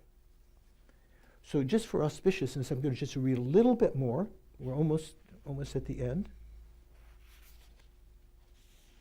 So from your heart, makes repeated requests to your root guru, who is indivisible from all the Buddhas of the 3 times. So that was very short on preparation. We'll go back to that later when we do during the weekend, we'll do some of these preliminaries, okay? Just for auspiciousness. Actual practice, which is the main part of the root text. There are many ways to explain Mahamudra, but they fall into 2 categories, Sutra and Tantra Mahamudra. Tantra Mahamudra, or his Tantric Mahamudra, is the Mahamudra of Saraha. Remember the Fletcher? Sara means, it's a girl's name, right? Sarah? Sara? Also like Samsara. Sara is Indian word that means arrow. So sometimes in the protection wheel in the various tantras, within the fire, there's arrows going around. There's a mantra that has the word Sara in it because you're talking about flaming arrows. Saraha, Tantric Mahamudra is the Mahamudra of Saraha, Nagarjuna, Naropa, who studied with Tilopa, and Maitripa. You know our Maitripa Institute in Portland, our FPMT, is named after one of the Mahasiddhas. In the clear light of great bliss, in Tantric Mahamudra, the clear light of great bliss is produced from skillful means such as penetrating the vital points of the Vajra body itself. It is the quintessence of the highest Yoga Tantra taught in the corpus of essential works of the Mahasiddhas. So remember I said before, from a tantric point of view, Mahamudra meant this immutable combination of great bliss, wisdom, realizing emptiness. So the way it puts it here, the clear light of great bliss is produced from skillful means such as penetrating the vital points of the Vajra body. Have you heard that expression before? Penetrating the vital points? Have you? Probably, but not Yeah. remembering it. So if you know the vital point, like say you can try to develop bodhicitta for a long, long period of time. If you don't know what the defining characteristic of it is, the vital points, you can, beat yourself and criticize yourself. You never develop bodhicitta. There's a graphic explanation of this. I'm going to go a couple minutes over. Is that okay with people? If anyone has a babysitter waiting, it's just 9 o'clock just now. But I'm going to go, with your permission, I'll just go a couple more minutes. Is that okay? So there's a graphic example of this. So don't be too upset. A butcher, unskillful butcher, people that don't know anything, they bring the cow or the buffalo and they take a big log and they beat it on the head until it's dead. And they cut up the body. Not so good. Oh no, I'm not sure. Still, the best one is going to be someone who still kills the buffalo in this example. That's what I say. It's just an example. The middling butcher is one who has a knife or a sword or an axe, and they come up to the bull. The buffalo still knows you're going to get it, and the adrenaline is going through his body, and maybe he's able to hit it the first time, maybe not. The skillful butcher in ancient India was the sort of like the professional butcher. Comes with a little pouch, a long needle. Comes up to the buffalo, pats it on the face, puts the needle in the vital point here, right between the eyes, and goes right into its brain, and the buffalo just falls out. No trauma, no struggle. As you say, that's disgusting. But this example, Just example. If you know the vital point, you can avoid all of the hardship in developing something. So when it's talking about penetrating the vital points of the Vajra body in the Tantric Mahamudra, that's referring to certain chakras and points within our body that by meditating on there, bringing your concentration there. Remember I mentioned that the mind and its mounted wind, well, I didn't mention today, but they're inseparable. You can't have a mind without a mounted wind that is its vehicle, that moves it. Did you know that? Did you know that? No. They're inseparable. Even though the wind is a subtle form of matter, the consciousness is not matter. It's immaterial. They're both impermanent. They're the two of the three categories of impermanent phenomena. Matter and consciousness is a third category called non-associated compositional factors that are impermanent, but neither matter nor consciousness.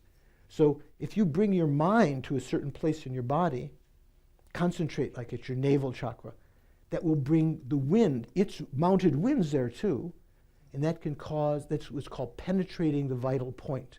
If you know the right place to meditate, that's why these tantric meditations are very sensitive to. You have to very carefully over a long period of time, even through experience, try to find where that vital point is by concentrating in various points until you start to penetrate that. So this is talking about Tantric Mahamudra. It is the clear light of great bliss. In it, the clear light of great bliss is produced from the skillful means such as penetrating the vital points of the Vajra body itself. It is the quintessence of the highest Yoga Tantra taught in the corpus of essential works of the Mahasiddhas. Sutra Mahamudra, on the other hand, is the way to meditate on emptiness taught explicitly in the extensive, intermediate, and condensed Perfection of Wisdom Sutras. There's one time when the Buddha taught the Perfection of Wisdom. One particular lecture was enshrined in 3 different written editions. The 100,000 verse Perfection of Wisdom. What's the next one?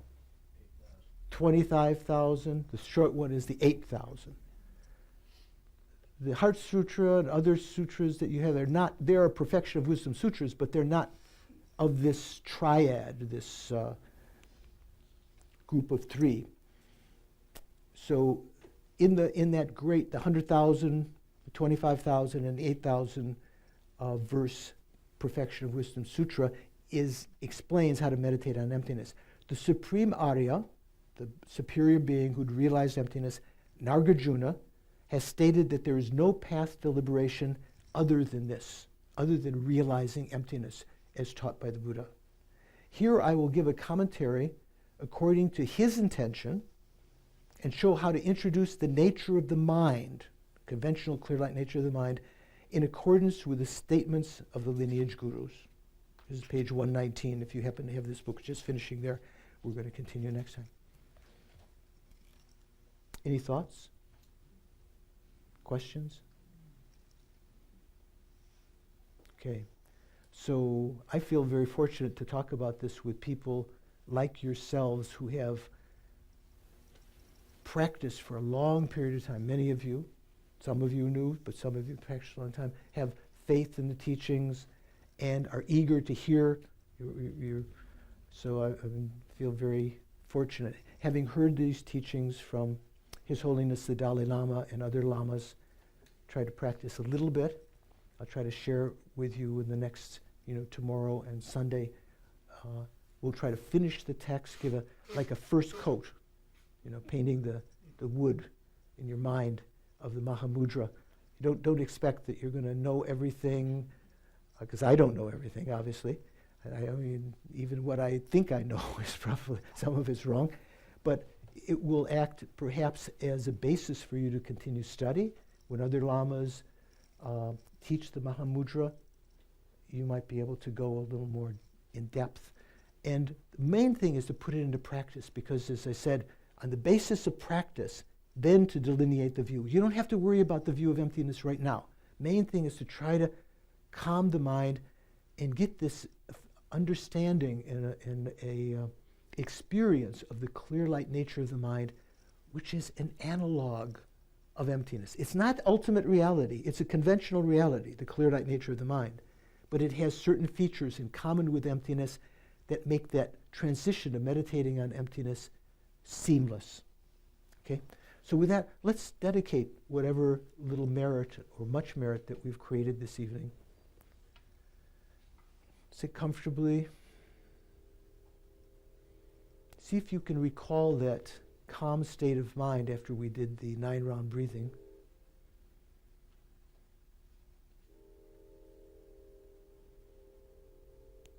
And then recall the clear light nature of the mind again.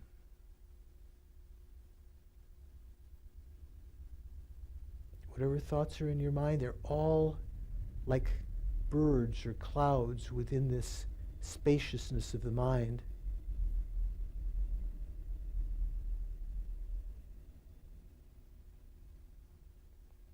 And just as we will do later within that clear light nature of the mind, investigating the self, the object to be negated and so forth, now just recognize that this evening we've created some virtuous karma which will ripen on us, our continuum within cyclic existence, if left to its own devices. We can actually direct it just like a horse. If we have the bridle of a horse, we can pull it in one direction or the other, rather than letting it ripen only in some superficial happiness within cyclic existence. We can dedicate these merits that they make strong aspiration, wish that they only ripen in ways that enhance our spiritual development, in a way that we also benefit other sentient beings. We become more kind, more loving, more compassionate, more wise, less a problem for others. And leading all the way to the uncontaminated state of enlightenment. Due to these merits, may I quickly become a Buddha for the sake of all sentient beings.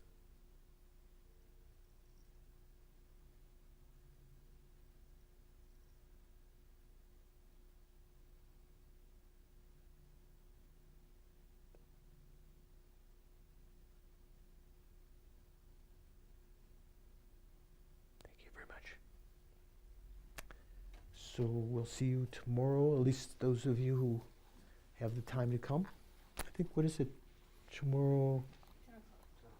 10. Oh, okay. I thought it was 9, 10 o'clock. Okay, so you have time, have a nice breakfast. Don't eat too heavy, because when you, as you know, probably from your own experience, if you're doing meditation, better to be just a little less than, don't fill up completely, otherwise you get more sleepy. Take care.